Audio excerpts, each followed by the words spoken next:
I'm Victoria Нуланд, Under Secretary of State of the U.S. for Political Affairs, and I think you all know Mike Carpenter, our ambassador to the OBSE. We wanted to come see you today just to say that I am departing Lodzь more optimistic about the future of the OBSE even than I was when I arrived.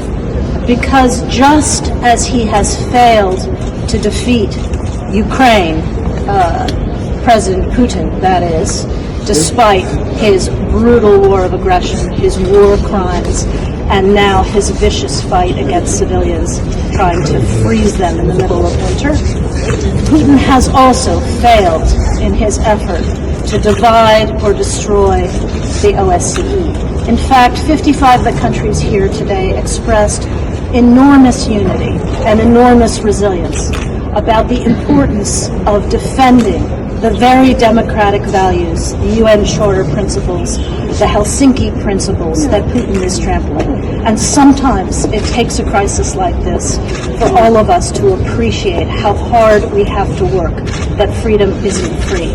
And this organization has found new ways under the Polish chairmanship and under Secretary General Helge Schmidt's leadership, with our strong support, to be more resilient, more creative, more open, even in the face of this awful Russian brutality.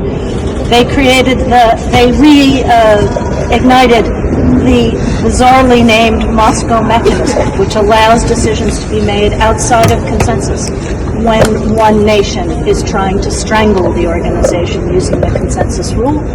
And with that Moscow mechanism, the OBSE has been able to craft a brand new support mission for Ukraine, our most existential security challenge, obviously, not just in Europe, but on the planet at the moment, ensuring that the OBSE can help deliver infrastructure security, accountability, human rights accountability for the Ukrainian people at their request, but it's also leading 13 other missions across the OBSE space, everywhere from Bosnia to Tajikistan, defending what, as I said, 55 of the 57 nations around that table hold most dear: democratic values, freedom of the press, human rights, military transparency and accountability, justice, all of those things. That is even more important today.